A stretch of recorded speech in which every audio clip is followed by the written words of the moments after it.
Their edge rusher Zydus Smith to the Detroit Lions. Smith is Marshon Lattimore has a new home. The four-time Pro Bowl cornerback being traded from the New Orleans Saints to the Washington Commanders, who for the Carolina's guys, Jonathan Mingo, there's receivers that could be on the move today. Mike Williams from the Jets could still be moved. We are over the halfway point of the NFL season, and one of my favorite parts about being at this point is the fact that the NFL trade deadline is officially here. This is where teams essentially give you an idea of where they're at. If you're trading one of your best players to another team for a third-round pick, odds are you're probably punting on the season. However, if you're a team that is trading for one of these set stars, then you're trying to make a push, potentially win a Super Bowl this year. It's pretty much when teams declare where they believe they are, unless if you're the Dallas Cowboys, who probably have the most delusional front office in the entire NFL. So before we get to the content, this is our second upload of the day. Make sure you drop like, subscribe, and turn on our notifications to get the latest and greatest NFL news. Now that we get all that out of the way, break!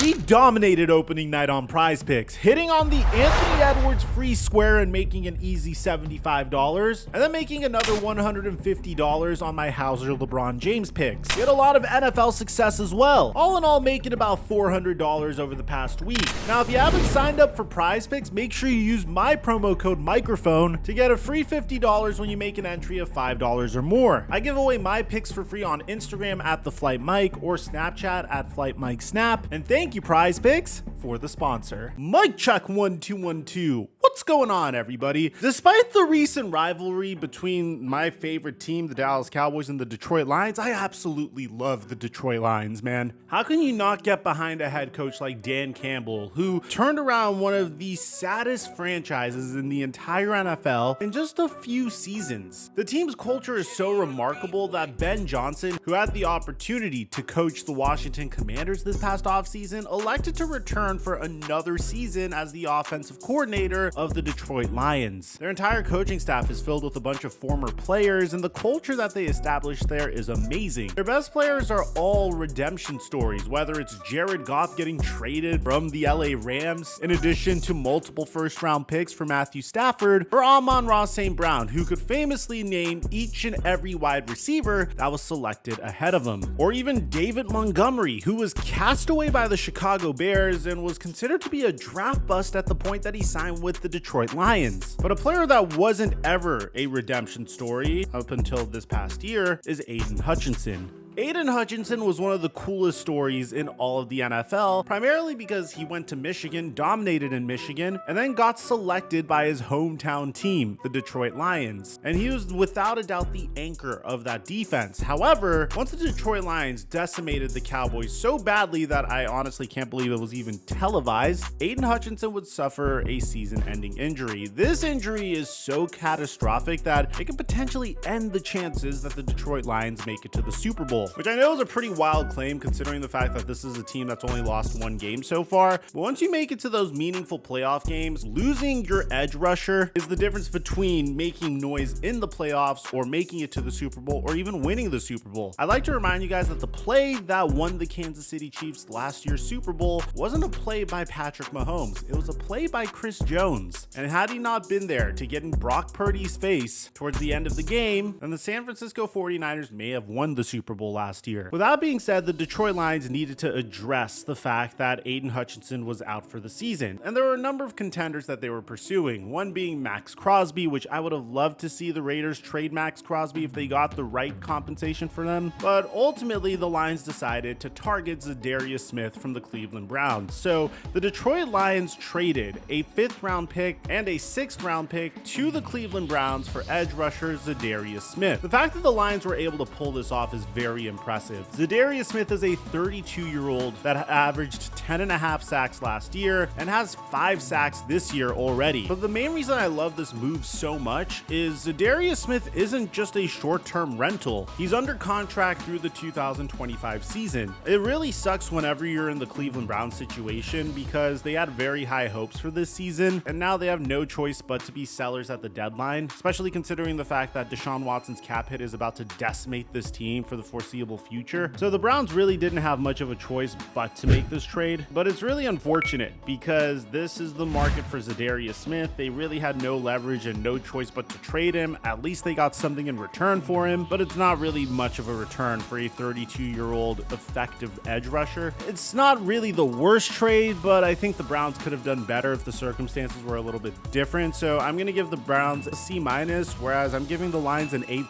Now, for those of you guys that want me to cover the Jonathan Mingo trade, since I'm a diehard Dallas Cowboy fan and I'm just so frustrated with the organization, when I recorded my part on that went a little bit longer than I expected. So we have our own separate video on the Jonathan Mingo trade. I'm going to go in order of when these trades occurred, by the way. And up next is probably the biggest trade of the day. Coming into today, I felt like the #1 team to trade for Marshon Lattimore was none other than the Kansas City Chiefs, which would have been absolutely terrifying if you think about it. I mean, the Chiefs have done a remarkable job retooling their entire roster throughout the year, signing Kareem Hunt when Isaiah Pacheco went down with an injury, trading for DeAndre Hopkins when Hollywood Brown and Juju Smith-Schuster and Rashee Rice went down to injury. But this morning, there was a dark horse contender that came out of nowhere. We all know how incredible the Washington Commanders have been. I mean, the hiring of Adam Peters as their general manager has been a home run. The hiring of Dan Quinn as their head coach, Cliff Kingsbury as their offensive coordinator, bringing in a bunch of Dan Quinn's old buddies, whether it's defensive coordinator Joe Wood Jr. or Dante Fowler, Neville Gallimore, Dorrance Armstrong, Bobby Wagner to help establish an identity on defense. To start out the season, the Commanders' defense was one of the worst in the NFL, but if you know anything about Dan Quinn, his bread and butter is defense. I mean, you can just see what happened to the Cowboys' defense after he left them. So clearly, Dan Quinn really needed his #1 cornerback, especially considering the fact that the Washington Commanders have only lost 2 games this season, but they're neck and neck in a race with the Philadelphia Eagles to win the NFC East. So out of nowhere, the Washington Commanders came in and swung a trade for probably the best player available on the trade market. And it's really impressive. The Washington Commanders traded a 3rd-round pick, a 4th-round pick, and a 6th-round pick to get Marshon Lattimore and a 5th-round pick. Cornerback was a huge weakness for the Washington Commanders entering today. I mean, Commanders fans have consistently memed Emmanuel Forbes and Benjamin St-Juste. I mean, Jeremy Chin is very solid and the defensive line is fairly solid, but they really needed that cornerback that could punish teams for making the wrong decision. And Marshon Lattimore is a guy that you could build a defense around. I'm not over exaggerating when I say this is a dynasty creating trade if it pans out. Washington Commanders didn't need to give up that much for Marshon Lattimore. And in the Saints scenario, the return that you got from Marshon Lattimore is remarkable. 3rd-round picks, 4th-round picks, and 6th-round picks, especially considering the fact that you're headed towards a rebuild. Before this trade, the Saints were going to be $30 million plus over next year's salary cap as well. They just fired their head coach. They're going to be taking a dead cap hit next season as well, which makes this even crazier because the Washington Commanders have so much cap space. I mean, according to Adam Schefter, Washington is getting Marshon Lattimore on a minimum contract for the remainder of the season. The Saints probably did this so they could get the maximum return possible for Lattimore. And honestly, I think it's a good trade for both sides. For Washington, it's an A+ for me. For the Saints, it's a B for me. I mean, the only way you could get to A- territory at this point is if you got a 2nd-round pick for Lattimore, but I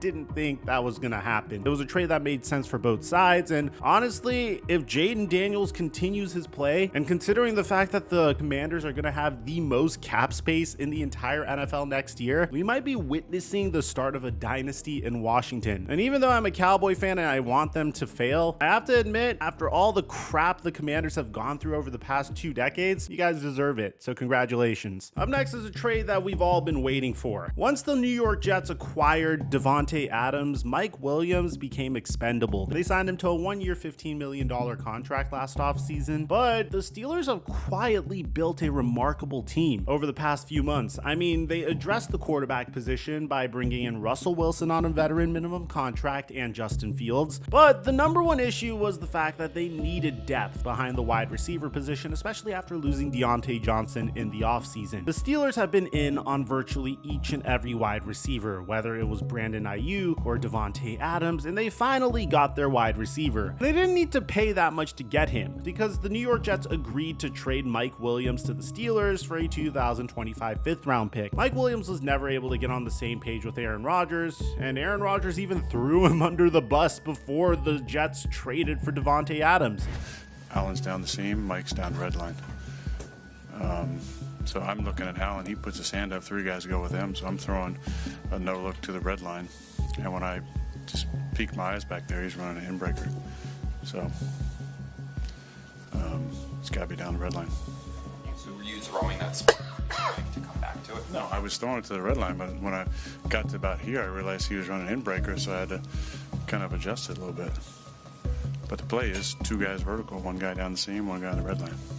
So much for Aaron Rodgers not having as much power as people think. As far as any of the ridiculous allegations out there, I resent any of those accusations because they're patently false. And it's interesting the amount of power that people think that I have, which I don't. This is a great trade. I mean, Calvin Johnson and Van Jefferson are very solid, but they aren't good enough to be wide receiver 2s. It's a low-risk, high-reward trade for the Pittsburgh Steelers because Mike Williams does have an injury history, but I'm sure he's very happy to go from whatever the New York Jets are dealing with to the Pittsburgh Steelers that are really building something beautiful over there. Currently, the Steelers are averaging 31.5 points per game and 417.5 yards per game with Russell Wilson as their starting QB, and they're definitely a threat to potentially make some noise in the AFC once they make it to the playoffs. I give the Steelers an A+ for this trade, and I give the Jets a C for this trade, primarily because a C is an average grade, and honestly, this is what the Jets were supposed to do. But the Pittsburgh Steelers didn't finish there. The Steelers also decided to bring in an additional edge rusher, trading a 7th-round pick for Preston Smith. For the Packers, they're just trying to move on from a huge contract. Preston Smith is still going to count $21.8 million